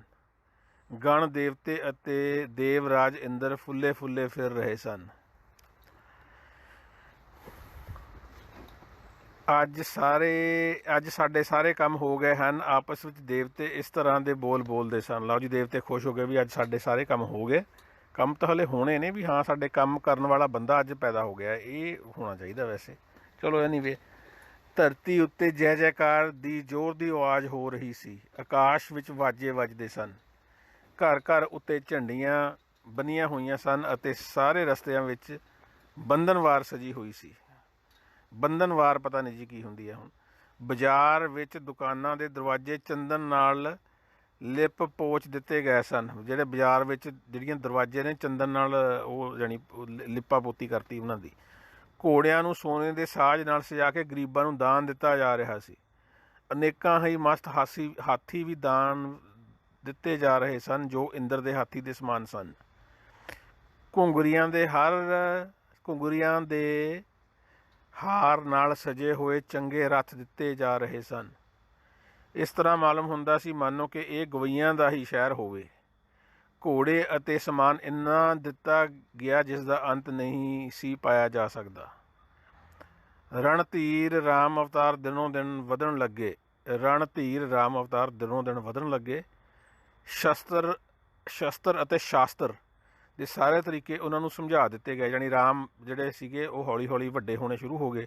ਉਹਨਾਂ ਨੂੰ ਸ਼ਸਤਰ ਅਤੇ ਸ਼ਾਸਤਰ ਵਿੱਦਿਆ, ਸ਼ਸਤਰ ਹੋ ਗਿਆ ਹਥਿਆਰ, ਸ਼ਾਸਤਰ ਹੋ ਗਿਆ ਧਾਰਮਿਕ ਸ਼ਾਸਤਰ, ਉਹਨਾਂ ਨੂੰ ਜਾਣੀ ਸਮਝਾਉਣਾ ਸ਼ੁਰੂ ਕਰਤਾ, ਪੜ੍ਹਾਉਣਾ ਜੀ, ਅਤੇ ਉਹਦੇ 'ਚ ਉਹ ਨਿਪੁੰਨ ਹੋਣ ਲੱਗੇ। 8 ਦਿਨਾਂ ਵਿੱਚ ਹੀ ਰਾਮ ਕੁਮਾਰ ਨੇ ਸਭ ਕੁਝ ਸਿੱਖ ਲਿਆ ਜੀ। 8 ਦਿਨਾਂ 'ਚ ਰਾਮ ਚੰਦਰ ਨੇ ਇਹ ਸਾਰਾ ਸ਼ਾਸਤਰ ਅਤੇ ਸ਼ਸਤਰ ਦੇ ਤਰੀਕੇ ਸਿੱਖ ਲਏ। ਹੱਥ ਵਿੱਚ ਧਨੁਸ਼ ਬਾਣ ਲੈ ਕੇ ਚਾਰੇ ਭਰਾ ਸੁਰਜੂ ਨਦੀ ਦੇ ਕੰਢੇ ਫਿਰਦੇ ਸਨ। ਧਨੁਸ਼ ਬਾਣ ਲੈ ਕੇ ਹੱਥ ਦੇ ਵਿੱਚ ਚਾਰੇ ਭਰਾ ਸੁਰਜੂ ਨਦੀ ਦੇ ਕੰਢੇ ਤੁਰੇ ਫਿਰਦੇ ਸੀਗੇ ਜੀ। ਸਿਰ ਉੱਤੇ ਪੀਲੇ ਪੀਲੇ ਪਟਕੇ ਧਾਰ ਕਰਨ ਵਾਲੇ ਚਾਰੇ ਭਰਾ ਰਣਧੀਰ ਸਨ। ਰਣਧੀਰ ਦਾ ਮਤਲਬ ਨਹੀਂ ਜੀ ਪਤਾ ਹੁਣ। ਰਾਜਿਆਂ ਦੇ ਵੇਸ ਵਾਲੇ ਸਾਰੇ ਭਰਾ ਬਾਲਕਾਂ ਨਾਲ ਫਿਰਦੇ ਸਨ। ਜਿਹੜੀ ਬਾਲਕਾਂ ਦੇ ਵਿੱਚੋਂ ਤੁਰੇ ਫਿਰਦੇ ਸੀਗੇ ਰਾਜਿਆਂ ਦੇ ਵੇਸ ਵਾਲੇ ਸਾਰੇ ਭਰਾ। ਤਰ੍ਹਾਂ ਤਰ੍ਹਾਂ ਦੇ ਰੰਗ ਬਿਰੰਗੇ ਬਸਤਰ ਤਨ ਉੱਤੇ ਧਾਰਨ ਕੀਤੇ ਹੋਏ ਸਨ। ਇਸ ਤਰ੍ਹਾਂ ਦੀ ਗੱਲ ਇੱਧਰ ਹੋ ਰਹੀ ਸੀ ਅਤੇ ਦੂਜੇ ਪਾਸੇ ਜੰਗਲ ਵਿੱਚ ਵਿਸ਼ਵਾਮਿੱਤਰ ਨੇ ਆਪਣੇ ਪਿਤਰਾਂ ਨੂੰ ਪ੍ਰਸੰਨ ਕਰਨ ਵਾਸਤੇ ਯੱਗ ਆਰੰਭ ਕੀਤਾ ਹੋਇਆ ਸੀ। ਇਹ ਕਹਾਣੀ ਹੋਰ ਚੱਲ ਪਈ ਜੀ ਅੱਗੇ। ਹੁਣ ਰਾਮ ਚੰਦਰ ਹੋਣੀ ਜਾਣੀ ਹੌਲੀ ਹੌਲੀ ਵੱਡੇ ਹੋ ਗਏ ਅਤੇ ਆਪਣੇ ਜਿਹੜੇ ਧਾਰਨ ਕੀਤੇ। ਇਸ ਤਰ੍ਹਾਂ ਦੀ ਗੱਲ ਇੱਧਰ ਹੋ ਰਹੀ ਅਤੇ ਦੂਜੇ ਪਾਸੇ ਜੰਗਲ ਵਿੱਚ ਇੱਧਰ ਤਾਂ ਜਾਣੀ ਹਾਂ ਇਹ ਰਾਮ ਚੰਦਰ ਉਹਨਾਂ ਵਾਲਾ ਇੱਕ ਪਾਸੇ ਤਾਂ ਇਹ ਵਰਤਾਰਾ ਵਰਤ ਰਿਹਾ ਸੀ ਰਾਮ ਚੰਦਰ ਉਹਨਾਂ ਵਾਲਾ ਵੀ। ਉਹਨਾਂ ਦਾ ਜਨਮ ਹੋਇਆ, 4 ਭਰਾ ਸੀਗੇ ਅਤੇ ਉਹ ਆਪਣਾ ਵਿਚਰ ਰਹੇ ਨੇ ਪੀਲੇ ਪਟਕੇ ਬੰਨ੍ਹ ਕੇ ਹੋਰ ਬਾਕੀ ਮੁੰਡਿਆਂ ਦੇ ਨਾਲ, ਹਮ ਉਮਰੀਆਂ ਦੇ ਨਾਲ। ਅਤੇ ਦੂਜੇ ਪਾਸੇ ਜੰਗਲ ਵਿੱਚ ਕਹਿੰਦੇ ਵਿਸ਼ਵਾਮਿੱਤਰ ਨੇ ਆਪਣੇ ਪਿਤਰਾਂ ਨੂੰ ਪ੍ਰਸੰਨ ਕਰਨ ਵਾਸਤੇ ਯੱਗ ਆਰੰਭ ਕੀਤਾ ਹੋਇਆ ਸੀ। ਦੂਜੇ ਪਾਸੇ ਉਹ ਯੱਗ ਆਰੰਭ ਹੋਇਆ ਉਹਨੇ ਵਿਸ਼ਵਾਮਿੱਤਰ ਨੇ ਆਪਣੇ ਪਿਤਰਾਂ ਨੂੰ ਪ੍ਰਸੰਨ ਕਰਨ ਲਈ। ਸਫਾ 404।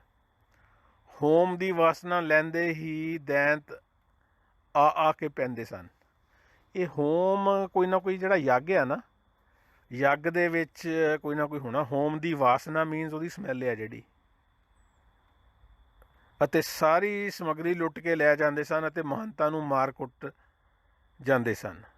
ਜਿਹੜਾ ਵਿਸ਼ਵਾਮਿੱਤਰ ਨੇ ਆਪਣੇ ਪਿੱਤਰਾਂ ਨੂੰ ਖੁਸ਼ ਕਰਨ ਲਈ ਜਾਣੀ ਜਿਹੜਾ ਯੱਗ ਕੀਤਾ ਸੀਗਾ, ਉਹ ਯੱਗ 'ਚੋਂ ਹੋਮ ਦੀ ਕੋਈ ਸਮੈਲ ਆਉਂਦੀ ਸੀਗੀ, ਯੱਗ ਕਰਨ ਦੀ, ਧੂਫ ਦੀ, ਜੇ ਉਹ ਕੋਈ ਇਹੋ ਜਿਹੀ ਕੋਈ ਚੀਜ਼ ਲੱਗਦੀ ਹੈ ਮੈਨੂੰ। ਅਤੇ ਉਹ ਆਉਣ ਕਰਕੇ ਅਤੇ ਜਿਹੜੇ ਸੀਗੇ ਦੈਂਤ, ਜਿਵੇਂ ਹੁੰਦਾ ਨਾ ਉਹ ਬੀਨ ਦੀ ਆਵਾਜ਼ ਸੁਣ ਕੇ ਅਤੇ ਸੱਪ ਮੇਲਦੇ ਆਉਂਦੇ ਨੇ, ਉਵੇਂ ਹੀ ਇਹ ਜਿਹੜੇ ਦੈਂਤ ਨੇ ਫਿਰ ਇਹ ਹੋਮ ਦੀ ਜਿਹੜੀ ਸਮੈਲ ਆ, ਜਿਹੜੀ ਉਹਦੀ ਵਾਸ਼ਨਾ, ਉਹ ਉਹਨਾਂ ਨੂੰ ਵਧੀਆ ਲੱਗਦੀ ਸੀ ਅਤੇ ਉਹ ਉਹਦੇ 'ਤੇ ਮੋਹਿਤ ਹੋ ਕੇ ਅਤੇ ਆਉਂਦੇ ਸੀਗੇ। ਆ ਕੇ ਕੀ ਕਰਦੇ ਸੀਗੇ, ਉਹ ਸਾਰੀ ਸਮੱਗਰੀ ਲੁੱਟ ਕੇ ਲੈ ਜਾਂਦੇ ਸੀ ਅਤੇ ਮਹੰਤ ਨੂੰ ਮਾਰ ਕੁੱਟ ਜਾਂਦੇ ਸਨ। ਮਹੰਤ ਜਿਹੜੇ ਵੀ ਯੱਗ ਕਰਾਉਣ ਵਾਲੇ ਨੇ, ਉਹਦੇ ਵਿਸ਼ਵਾਮਿੱਤਰ ਨੇ ਜਿਹੜਾ ਯੱਗ ਦਾ ਆਯੋਜਨ ਕੀਤਾ ਸੀਗਾ, ਉਹਨਾਂ ਨੂੰ ਮਾਰ ਕੁੱਟ ਕੇ ਸਮੱਗਰੀ ਲੈ ਜਾਂਦੇ ਨੇ। ਹੁਣ ਮੈਨੂੰ ਇੱਥੇ ਇਹ ਸਮਝ ਨਹੀਂ ਆਈ ਵੀ ਜਦੋਂ ਉਹ ਪਹਿਲਾ ਯੱਗ ਕਰਾ ਰਿਹਾ ਸੀ ਰਾਜਾ ਦਸ਼ਰਥ, ਅਤੇ ਉਦੋਂ ਦੇਵੀ ਦੇਵਤੇ ਕਿਉਂ ਨਹੀਂ ਆਏ ਹੈਗੇ ਉੱਥੇ, ਮੀਨਸ ਹੋਮ ਦੀ ਗੱਲ ਤਾਂ ਉੱਥੇ ਵੀ ਕੀਤੀ ਸੀ। ਚਲੋ, ਯੱਗ ਦੀ ਸਮੱਗਰੀ ਨੂੰ ਜਿਹੜੇ ਲੁੱਟ ਖਾਂਦੇ ਸਨ, ਉਹਨਾਂ ਉੱਤੇ ਮੁਨੀ ਦਾ ਕੋਈ ਵਸ ਨਹੀਂ ਸੀ। ਯਾਨੀ ਜਿਹੜੇ ਯੱਗ ਦੀ ਸਮੱਗਰੀ ਲੁੱਟ ਕੇ ਲੈ ਜਾਂਦੇ ਸੀ ਅਤੇ ਉਹਨਾਂ ਨੂੰ ਮਾਰ ਕੁੱਟਦੇ ਸੀਗੇ ਮਹੰਤਾਂ ਨੂੰ, ਉਹਦੇ ਉੱਤੇ ਮੁਨੀ ਦਾ ਕੋਈ ਵਸ ਨਹੀਂ ਸੀ। ਹੁਣ ਇੱਥੇ ਮੁਨੀ ਕੌਣ ਹੈ ਦੇਖਣਾ ਪੈਣਾ ਜੀ। ਤਦੋਂ ਸਰਬਸ਼੍ਰੇਸ਼ਟ ਮੁਨੀ ਕ੍ਰੋਧਵਾਨ ਹੋ ਕੇ ਅਯੁੱਧਿਆ ਵਿੱਚ ਮਦਦ ਦੀ ਆਸ ਨਾਲ ਆਇਆ। ਚਲੋ ਜੀ, ਉਹ ਜਿਹੜੇ ਵੀ ਮੁਨੀ ਸੀਗੇ, ਯਾਨੀ ਯੱਗਾਂ ਕਰਾਉਣ ਵਾਲੀ ਜਿਹੜੀ ਹੁੰਦੀ ਆ ਮੰਡਲੀ, ਉਹਨਾਂ ਦਾ ਕੋਈ ਬੰਦਾ ਹੋਊਗਾ ਮੁਨੀ, ਜਿਹੜਾ ਵੀ ਯਾਨੀ ਪ੍ਰਿੰਸੀਪਲ ਮੁਨੀ ਸੀਗਾ, ਮੁੱਖ ਮੁਨੀ, ਉਹ ਕ੍ਰੋਧਵਾਨ ਹੋ ਗਿਆ। ਅਤੇ ਕ੍ਰੋਧਵਾਨ ਹੋ ਗਿਆ ਜਾਂ ਲਾਚਾਰ ਹੋਣਾ ਚਾਹੀਦਾ ਸੀ ਵੈਸੇ, ਉਹ ਮੁਨੀ ਲਾਚਾਰ ਹੋ ਕੇ, ਜਾਣੀ ਵੀ ਜਦੋਂ ਉਹਦਾ ਵੱਸ ਨਹੀਂ ਸੀ ਚੱਲ ਰਿਹਾ, ਦੈਂਤਾਂ ਦੇ ਉੱਤੇ ਵੀ ਲੁੱਟ ਕੇ ਲੈ ਜਾਂਦੇ ਸੀ ਅਤੇ ਮਾਰ ਸਮੱਗਰੀ ਦਾ ਸਮਾਨ ਅਤੇ ਮਾਰ ਜਾਂਦੇ ਸੀਗੇ, ਅਤੇ ਉਹ ਆਇਆ ਅਯੁੱਧਿਆ 'ਚ ਮਦਦ ਵਾਸਤੇ। ਵਿਸ਼ਵਾਮਿੱਤਰ ਨੇ ਰਾਜੇ ਨੂੰ ਆ ਕੇ ਕਿਹਾ, ਮੈਨੂੰ ਆਪਣਾ ਪੁੱਤਰ ਰਾਮ ਦਿਓ, ਨਹੀਂ ਤਾਂ ਤੈਨੂੰ ਇਸੇ ਜਗ੍ਹਾ ਸ਼ਰਾਪ ਦੇ ਕੇ ਭਸਮ ਕਰ ਦਿਆਂਗਾ। ਚਲੋ, ਜਾਣੀ ਉਹਨੂੰ ਵਿਸ਼ਵਾਮਿੱਤਰ ਆਇਆ ਜੀ, ਅਤੇ ਰਾਜੇ ਨੂੰ ਕਿਹਾ, ਉਹਨੂੰ ਦਸ਼ਰਥ ਨੂੰ, ਵੀ ਆਪਣਾ ਪੁੱਤਰ ਰਾਮ ਦੇ ਦੇ, ਜੇ ਨਹੀਂ ਦੇਂਗਾ ਤਾਂ ਭਸਮ ਕਰ ਦੂੰ ਤੈਨੂੰ। ਮੁਨੀਸ਼ਵਰ ਦਾ ਕ੍ਰੋਧ ਵੇਖ ਕੇ ਰਾਜੇ ਦਸ਼ਰਥ ਨੇ ਪੁੱਤਰ ਨੂੰ ਉਸ ਨਾਲ ਤੋੜ ਦਿੱਤਾ। ਹੁਣ ਮੈਨੂੰ ਇਹ ਨਹੀਂ ਸਮਝ ਆਈ ਵੀ ਇਹ ਜਿਹੜੇ, ਅਗਰ ਇੰਨਾ ਤਾਕਤਵਰ ਹੈਗਾ ਆ ਆਪਣੇ ਇਹ ਵਿਸ਼ਵਾਮਿੱਤਰ, ਵੀ ਭਸਮ ਕਰ ਸਕਦਾ ਉਹ ਸ਼ਰਾਪ ਦੇ ਕੇ, ਅਤੇ ਉਹ ਦੈਂਤਾਂ ਨੂੰ ਕਿਉਂ ਨਹੀਂ ਉਹਨੇ ਭਸਮ ਕੀਤਾ। ਅਤੇ ਰਾਮਚੰਦਰ 'ਤੇ ਉਹਨੂੰ ਉਮੀਦ ਹੈਗੀ ਆ ਵੀ ਰਾਮ ਚਾਹੀਦਾ ਹੈਗਾ ਦੈਂਤਾਂ ਦੇ ਮੁਕਾਬਲੇ ਲਈ, ਅਤੇ ਮੇਰੀ ਸਮਝ ਤੋਂ ਬਾਹਰ ਆ। ਅਗਰ ਉਹ ਇੰਨਾ ਹੈਗਾ ਆ ਤਾਕਤਵਰ, ਚਲੋ ਮੇਰਾ ਪੁਆਇੰਟ ਕਲੀਅਰ ਹੋ ਗਿਆ ਜੀ। ਮੁਨੀਸ਼ਵਰ ਦਾ, ਯਾਨੀ ਮੁਨੀਸ਼ਵਰ ਦਾ ਮਤਲਬ ਵਿਸ਼ਵਾਮਿੱਤਰ ਦਾ ਕ੍ਰੋਧ ਵੇਖ ਕੇ ਰਾਜੇ ਦਸ਼ਰਥ ਨੇ ਪੁੱਤਰ ਨੂੰ, ਆਪਣੇ ਪੁੱਤਰ ਰਾਮ ਨੂੰ ਉਹਦੇ ਨਾਲ ਤੋਰਤਾ। ਵੱਡਾ ਚਤੁਰਮੁਨੀ ਉਸ ਨੂੰ ਲੈ ਕੇ ਮੰਡਲ ਵੱਲ ਤੁਰ ਪਿਆ। ਰਸਤੇ ਵਿੱਚ ਜਾ ਕੇ ਮੁਨੀ ਨੇ ਕਿਹਾ, ਵੱਡਾ ਚਤੁਰਮੁਨੀ, ਹੇ ਰਾਮ ਸੁਣੋ, ਇੱਕ ਦੂਰ ਦਾ ਰਸਤਾ ਹੈ, ਇੱਕ ਨੇੜੇ ਦਾ। ਜਾਣੀ ਜਦੋਂ ਉਹਨਾਂ ਨੇ ਜਾਣਾ ਸੀ ਆਪਣੀ ਯੱਗ ਵਾਲੀ ਜਗ੍ਹਾ 'ਤੇ, ਤਾਂ ਉਹਨੇ ਕਿਹਾ ਵੀ ਹੇ ਰਾਮ, ਦੋ ਰਸਤੇ ਨੇ, ਇੱਕ ਦੂਰ ਦਾ ਰਸਤਾ ਹੈ, ਇੱਕ ਨੇੜੇ ਦਾ। ਪਰ ਨੇੜੇ ਦੇ ਰਾਹ ਵਿੱਚ ਇੱਕ ਰਾਕਸ਼ਣੀ ਮਾਰਦੀ ਹੈ ਜਿਸ ਦਾ ਨਾਮ ਤਾੜਕਾ ਹੈ। ਪਰ ਜਿਹੜਾ ਨੇੜੇ ਵਾਲਾ ਰਸਤਾ ਆ, ਉਹਦਾ ਪੰਗਾ ਇਹ ਹੈਗਾ ਵੀ ਉੱਥੇ ਰਾਕਸ਼ਸਣੀ ਹੈਗੀ ਆ, ਕੋਈ ਫੀਮੇਲ ਜਾਣੀ ਦੈਂਤ, ਲੇਡੀ ਰਾਕਸ਼ਸ, ਵੀ ਉਹ ਮਾਰ ਦਿੰਦੀ ਆ, ਅਤੇ ਤਾੜਕਾ ਨਾਮ ਦੀ ਉਹ ਰਾਕਸ਼ਣੀ ਹੈਗੀ ਆ। ਰਾਮ ਨੇ ਕਿਹਾ, ਜਿਹੜਾ ਰਸਤਾ ਨੇੜੇ ਦਾ ਹੈ, ਅੱਜ ਉਸੇ ਰਸਤੇ ਚੱਲੋ। ਲਓ ਜੀ, ਉਹ ਰਾਕਸ਼ਸਣੀ ਵਾਲੇ ਰਸਤੇ 'ਤੇ ਨੇੜੇ ਚੱਲੇ। ਚਿੱਤ ਵਿੱਚ ਰਤਾ ਪਰ ਵੀ ਚਿੰਤਾ ਨਾ ਕਰੋ, ਇਹ ਦੇਵਤਾ ਸਰੂਪ ਬ੍ਰਾਹਮਣ ਦਾ ਕੰਮ ਹੈ। ਹੌਸਲਾ ਦਿੱਤਾ ਰਾਮ ਨੇ ਉਹ ਮੁਨੀ ਨੂੰ, ਚਤੁਰ ਮੁਨੀ ਨੂੰ, ਵੀ ਤੂੰ ਕੋਈ ਗੱਲ ਨਹੀਂ, ਆਪਾਂ ਦੇਖ ਲਾਂਗੇ, ਉਦੋਂ ਚੱਕ ਦਿਆਂਗੇ ਫੱਟੇ ਉਹਦੇ ਰਾਕਸ਼ਣੀ ਦੇ। ਉਹ ਰਸਤੇ ਉੱਤੇ ਖੁਸ਼ੀ ਖੁਸ਼ੀ ਚੱਲੇ ਜਾ ਰਹੇ ਸਨ ਜਦੋਂ ਰਾਕਸ਼ਣੀ ਆ ਗਈ। ਕਹਿਣ ਲੱਗੀ, ਹੇ ਰਾਮ, ਬਚ ਕੇ ਕਿੱਥੇ ਜਾਓਗੇ। ਉਸਨੇ ਕਿਸੇ ਦੀ ਪਰਵਾਹ ਛੱਡ ਕੇ ਰਸਤਾ ਰੋਕ ਲਿਆ ਜੀ। ਰਾਕਸ਼ਣੀ ਨੂੰ ਵੇਖਦਿਆਂ ਹੀ ਰਾਮ ਨੇ ਧਨੁਸ਼ ਬਾਣ ਫੜ ਲਿਆ ਅਤੇ ਕੰਨ ਤੱਕ ਖਿੱਚ ਕੇ ਤੀਰ ਉਸਦੇ ਮੱਥੇ ਵਿੱਚ ਮਾਰ ਦਿੱਤਾ। ਬਾਣ ਵੱਜਦਿਆਂ ਹੀ ਵਿਸ਼ਾਲ ਦੇਹ ਵਾਲੀ ਰਾਕਸ਼ਣੀ ਬੇਸੁੱਧ ਹੋ ਕੇ ਡਿੱਗ ਪਈ। ਇਸ ਤਰ੍ਹਾਂ ਉਸ ਪਾਪਣੀ ਦਾ ਸ਼੍ਰੀ ਰਾਮ ਦੇ ਹੱਥੋਂ ਅੰਤ ਹੋ ਗਿਆ ਜੀ। ਇਸ ਤਰ੍ਹਾਂ ਉਸ ਨੂੰ ਮਾਰ ਕੇ ਯੱਗ ਸਥਾਨ ਵਿੱਚ ਬੈਠ ਕੇ ਰਾਖੀ ਕਰਨ ਲੱਗੇ, ਯਾਨੀ ਉਹਨੂੰ ਮਾਰ ਕੇ ਯੱਗ ਸਥਾਨ ਵਾਲੇ ਸਥਾਨ 'ਤੇ ਉਹ ਪਹੁੰਚ ਗਏ, ਅਤੇ ਉਹਦੀ ਰਾਖੀ, ਯਾਨੀ ਜਿਵੇਂ ਸੇਫ ਗਾਰਡ ਕਰਨਾ, ਉਹਨੂੰ ਬੋਡੀ ਜਿਵੇਂ ਹੁੰਦਾ ਨਾ ਉਹਦਾ ਬੰਦਾ, ਵੀ ਆਪਣੀ ਦੇਖ ਰੇਖ 'ਚ ਯੱਗ ਕਰਾਉਣਾ ਸ਼ੁਰੂ ਕਰਤਾ, ਵੀ ਮੈਂ ਦੇਖਦਾ ਹੁਣ ਕਿਹੜਾ ਆਊਗਾ, ਵੈਸੇ ਵੀ ਇੰਪਰੈਸ਼ਨ ਵਧੀਆ ਬਣ ਗਿਆ। ਉਹ ਜਿਹੜੀ ਇੱਕ ਰਾਖਸ਼ਣੀ ਸੀਗੀ ਵੱਡੇ ਸਰੀਰ ਵਾਲੀ ਤੇ ਇੱਕੋ ਤੀਰ ਦੇ ਨਾਲ ਨੇਸਤ ਨਾਬੂਦ ਕਰਤੀ ਰਾਮ ਨੇ। ਇਹ ਤੱਕ ਕਿ ਤਦੋਂ ਵੱਡੇ ਤੇਜ ਵਾਲੇ 2 ਦੈਂਤ ਆ ਗਏ ਜੀ, ਜਿਨ੍ਹਾਂ ਨੂੰ ਦੇਖ ਕੇ ਸਾਰੇ ਰਿਸ਼ੀਆਂ ਨੂੰ ਭਾਜੜਾਂ ਪੈ ਗਈਆਂ, ਪਰ ਹੱਠ ਵਾਲੇ ਰਾਮ ਉੱਥੇ ਹੀ ਖੜੋਤੇ ਰਹੇ। ਕਿਉਂਕਿ ਰਾਮ ਨੂੰ ਜਿਹੜੇ ਕੰਮ ਵਾਸਤੇ ਸੱਦਿਆ ਸੀਗਾ ਤੇ ਉਹ ਹੁਣ ਪਹਿਲਾਂ ਤਾਂ ਰਾਖਸ਼ਣੀ ਮਾਰੀ, ਦੂਜੇ ਫਿਰ 2 ਦੈਂਤ ਹੋਰ ਆ ਗਏ, ਜਾਣੀ ਵੱਡੇ ਤੇਜ ਵਾਲੇ ਦੈਂਤ ਆ ਗਏ 2। ਉਹ ਬਾਕੀ ਦੇ ਜਿਹੜੇ ਰਿਸ਼ੀ ਮੁਨੀ ਸੀਗੇ ਉਹਨਾਂ ਨੂੰ ਫੇਰ ਫਿਕਰ ਪੈ ਗਿਆ, ਲੈ ਵੀ ਇਹ ਫੇਰ ਮਾਰਨਗੇ ਸਾਨੂੰ ਤੇ ਜਿਹੜੀ ਆ ਯੱਗ ਦੀ ਸਮੱਗਰੀ ਆ ਲੁੱਟ ਕੇ ਲੈ ਕੇ ਜਾਣਗੇ। ਪਰ ਰਾਮ ਹੋਣੀ ਉੱਥੇ ਖੜੋਤੇ ਸੀਗੇ। ਉਹਨਾਂ ਨੇ ਕ੍ਰੋਧ ਕਰਕੇ ਉਸ ਜਗ੍ਹਾ ਉੱਤੇ 16 ਪਹਿਰ ਤੱਕ ਯੁੱਧ ਕੀਤਾ। 16 ਪਹਿਰ ਤੱਕ ਉਹ ਯੱਗ ਵਾਲੀ ਜਗ੍ਹਾ ਤੇ ਯੁੱਧ ਕੀਤਾ। ਆਪੋ ਆਪਣੇ ਸ਼ਸਤਰ ਅਸਤਰ ਸੰਭਾਲ ਕੇ ਦੈਂਤ ਮਾਰੋ ਮਾਰ ਪੁਕਾਰਦੇ ਸਨ। ਉਹਨਾਂ ਦੇ ਹੱਥਾਂ ਵਿੱਚ ਧਨੁਸ਼, ਬਾਣ, ਤਿੱਖੇ ਗੰਡਾਸੇ ਅਤੇ ਕੁਹਾੜੇ ਫੜੇ ਹੋਏ ਸਨ। 10 ਦਿਸ਼ਾਵਾਂ ਵਿੱਚ ਸ਼ੂਰਵੀਰਾਂ ਨੇ ਘੇਰਾ ਘੱਤਿਆ ਹੋਇਆ ਸੀ। ਇਕੱਲੇ ਰਾਮ ਨਾਲ ਆ ਕੇ ਸਾਰੇ ਸੂਰਮੇ ਰਣਭੂਮੀ ਵਿੱਚ ਲੜ ਰਹੇ ਸਨ। ਇਕੱਲੇ ਰਾਮ ਨਾਲ ਆ ਕੇ ਸਾਰੇ ਸੂਰਮੇ ਰਣਭੂਮੀ ਵਿੱਚ ਲੜ ਰਹੇ ਸਨ। ਰਸਾਵਲ ਛੰਦ ਹੈ ਜੀ ਅੱਗੇ, ਰਸਾਵਲ ਛੰਦ। ਰਣਭੂਮੀ ਵਿੱਚ ਧਰਮ ਸਥਾਨ ਤੇ ਝੰਡੇ ਵਾਂਗ ਰਾਮ ਅਡੋਲ ਦਿਸ ਰਹੇ ਸਨ। ਚੌਹਾਂ ਪਾਸਿਆਂ ਤੋਂ ਰਾਖਸ਼ ਨੇੜੇ ਢੁਕੇ ਹੋਏ ਸਨ। ਮੂੰਹ ਤੋਂ ਮਾਰੋ ਮਾਰੋ ਬੋਲ ਰਹੇ ਸਨ ਰਾਖਸ਼। ਘੋਰ ਵਾਜੇ ਵੱਜਦੇ ਸਨ, ਜਿਨ੍ਹਾਂ ਦੀ ਆਵਾਜ਼ ਅੱਗੇ ਬੱਦਲ ਦੀ ਧੁਨੀ ਵੀ ਲੱਜਾ ਰਹੀ ਸੀ। ਮੀਨਸ ਬੱਦਲਾਂ ਦੀ ਧੁਨੀ ਵੀ ਉਹਦੇ ਅੱਗੇ ਫਿੱਕੀ ਪੈ ਜਾਂਦੀ ਸੀਗੀ ਜਿਹੜੇ ਇਹ ਨਗਾੜੇ ਵੱਜ ਰਹੇ ਸੀਗੇ ਜੀ। ਵਾਜੇ, ਘੋਰ ਵਾਜੇ ਵੱਜ ਰਹੇ ਸਨ, ਜਾਣੀ ਵਾਜੇ। ਪੱਕੇ ਝੰਡੇ ਗੱਡ ਕੇ ਵੈਰ ਵਧਾ ਕੇ ਲੜ ਰਹੇ ਸਨ। ਕਮਾਨਾਂ ਕੜਕਦੀਆਂ ਸਨ, ਤਲਵਾਰਾਂ ਝਟਕਦੀਆਂ ਸਨ, ਢਾਲਾਂ ਤੋਂ ਟੁਕ ਟੁਕ ਕੇ ਸ਼ਬਦ ਹੁੰਦੇ ਸਨ ਅਤੇ ਤਲਵਾਰਾਂ ਚੱਲਦੀਆਂ ਸਨ। ਯੋਧੇ ਰੰਗ ਵਿੱਚ ਇਉਂ ਰਤੇ ਹੋਏ ਸਨ। ਰੰਗ ਵਿੱਚ ਜਿਹੜੇ ਯੋਧੇ ਨੇ, ਜਿਹੜਾ ਰਣ ਭੂਮੀ ਦੇ ਵਿੱਚ ਜਾਂ ਯੁੱਧ ਦੇ ਰੰਗ ਦੇ ਵਿੱਚ ਇਉਂ ਰਤੇ ਹੋਏ ਸਨ ਮਾਨੋ ਮਸਤ ਮੱਲ ਫਿਰਦੇ ਹੋਣ। ਜਿਵੇਂ ਜਿਹੜੇ ਮਸਤ ਹੈਗੇ ਨੇ ਮੱਲ, ਭਲਵਾਨ ਜਿਵੇਂ ਮਸਤ ਫਿਰਦੇ ਹੁੰਦੇ ਆ ਨਾ, ਵੀ ਮਾਰਦੇ ਫਿਰਦੇ ਹੁੰਦੇ ਆ, ਪੱਟਾਂ 'ਤੇ ਹੱਥ ਮਾਰਦੇ, ਲਲਕਾਰੇ ਮਾਰਦੇ ਫਿਰਦੇ ਆ। ਤੀਰਾਂ ਦਾ ਮੀਂਹ ਵਸਦਾ ਹੈ, ਵਰ ਰਿਹਾ ਹੈ, ਜਾਣੀ ਵੱਡਿਆਂ ਧਨੁਸ਼ਾਂ ਨੂੰ ਖਿੱਚਿਆ ਜਾ ਰਿਹਾ ਸੀ। ਤੀਰਾਂ ਦੀ ਵਰਖਾ ਕਰਦੇ ਸਨ, ਜਿੱਤ ਦੇ ਗੀਤ ਸੁਣਦੇ ਸਨ। ਸੁਬਾਹੂ ਅਤੇ ਮਰੀਚ ਦੈਂਤ ਮੌਤ ਦੀ ਇੱਛਾ ਕਰਕੇ, ਇਹ ਦੈਂਤਾਂ ਦਾ ਨਾਮ ਆ ਜੀ ਜਿਹੜੇ 2 ਵੱਡੇ ਦੈਂਤ ਸੀਗੇ। ਸੁਬਾਹੂ ਅਤੇ ਮਰੀਚ ਦੈਂਤ ਮੌਤ ਦੀ ਇੱਛਾ ਕਰਕੇ ਰਾਮ ਦੇ ਸਾਹਮਣੇ ਆ ਗਏ। ਲਓ ਜੀ, ਜਾਣੀ ਉਹਨਾਂ ਨੇ ਦੈਂਤਾਂ ਨੇ ਗੋਡੇ ਟੇਕ ਤੇ ਰਾਮ ਦੇ ਸਾਹਮਣੇ। ਦੋਵੇਂ ਦੈਂਤ ਇੱਕੋ ਵਾਰ ਇਸ ਤਰ੍ਹਾਂ ਟੁੱਟ ਕੇ ਆ ਪਏ ਮਾਨੋ ਬਾਜ ਛੁੱਟ ਕੇ ਆਏ ਹੋਣ। ਮਾਨੋ ਬਾਜ ਛੁੱਟ ਕੇ ਆਏ ਹੋਣ। ਇਉਂ ਰਾਮ ਨੂੰ ਘੇਰ ਲਿਆ ਜਿਵੇਂ ਚੰਦਰਮਾ ਨੂੰ ਕਾਮਦੇਵ ਨੂੰ ਘੇਰ ਲਿਆ ਸੀ। ਜਿਵੇਂ ਚੰਦਰਮਾ ਨੂੰ ਕਾਮਦੇਵ ਨੇ ਘੇਰ ਲਿਆ ਸੀ, ਇਉਂ ਦੈਂਤਾਂ ਦੀ ਸੈਨਾ ਨੇ ਰਾਮ ਨੂੰ ਘੇਰ ਲਿਆ ਜਿਵੇਂ ਰੁਦਰ ਨੂੰ ਕਾਮ ਨੇ ਘੇਰਿਆ ਸੀ। ਰਾਮ ਜੀ ਜੰਗ ਵਿੱਚ ਇਉਂ ਡਟੇ ਹੋਏ ਸਨ ਮਾਨੋ ਸਮੁੰਦਰ ਵਿੱਚ ਗੰਗਾ ਮਿਲੀ ਹੁੰਦੀ ਹੈ। ਰਣ ਵਿੱਚ ਰਾਮ ਲਲਕਾਰਦੇ ਸਨ, ਜਿਸ ਅੱਗੇ ਬਦਲਾਂ ਦੀ ਧੁਨ ਸ਼ਰਮਸਾਰ ਹੁੰਦੀ ਸੀ। ਵੱਡੇ ਟੁੱਕੇ ਸੂਰਮੇ ਰੁਲ ਰਹੇ ਸਨ। ਸ੍ਰੇਸ਼ਟ ਸੂਰਮੇ ਡਿੱਗੇ ਹੋਏ ਸਨ। ਰਾਖਸ਼ ਮੁੱਛਾਂ ਨੂੰ ਵੱਟ ਚਾੜ ਕੇ ਚਲੇ ਆਉਂਦੇ ਸਨ। ਮੁੱਛਾਂ ਵੀ ਸੀਗੀਆਂ ਜੀ ਰਾਖਸ਼ਾਂ ਦੇ, ਵੱਟ ਚਾੜ ਕੇ ਆਉਂਦੇ ਸੀਗੇ। ਮੈਨੂੰ ਯੋਗਰਾਜ ਸਿੰਘ ਚੇਤੇ ਆ ਗਿਆ ਪੰਜਾਬੀ ਫਿਲਮਾਂ 'ਚ, ਉਹ ਭੈਣ ਦਿਆ ਵੀਰਾ ਨਿਕਲ ਬਾਹਰ ਹੋਏ, ਐਂ ਮੁੱਛਾਂ ਜਿਹੀਆਂ ਨੂੰ ਹੱਥ ਫੇਰਦਾ ਹੁੰਦਾ ਸੀ ਯੋਗਰਾਜ ਸਿੰਘ। ਪੁਰਾਣੀਆਂ ਫਿਲਮਾਂ। ਪੁੱਛਦੇ ਸਨ ਰਾਮ ਕਿੱਥੇ ਹੈ, ਜੇ ਹੁਣ ਸਾਡੇ ਹੱਥ ਲੱਗ ਜਾਏ ਤਾਂ ਫਿਰ ਕਿੱਥੇ ਭੱਜ ਕੇ ਜਾਏਗਾ। ਇਹ ਤਾਂ ਜਮਾਂ ਹੀ ਯੋਗਰਾਜ ਵਾਲੇ ਸੀਨ ਆ ਗਿਆ। ਰਾਮ ਨੇ ਵੈਰੀ ਨੂੰ ਦੇਖ ਲਿਆ, ਜਾਣੀ ਉੱਧਰੋਂ ਯੋਗਰਾਜ ਸੀਗਾ, ਦੂਜਾ ਗੁੱਗੂ ਗਿੱਲ, ਜਾਣੀ ਉਹ ਆਪਾਂ ਅਗਰ ਰਾਮ ਵਾਲੀ ਭੂਮਿਕਾ ਦੇਖੀਏ ਯੋਗਰਾਜ ਤੇ ਉਹਦੇ ਵਾਲੀ, ਆਪਾਂ ਜਾਣੀ ਮਨ ਦੇ ਵਿੱਚ ਸੋਚ ਸਕਦੇ ਹਾਂ।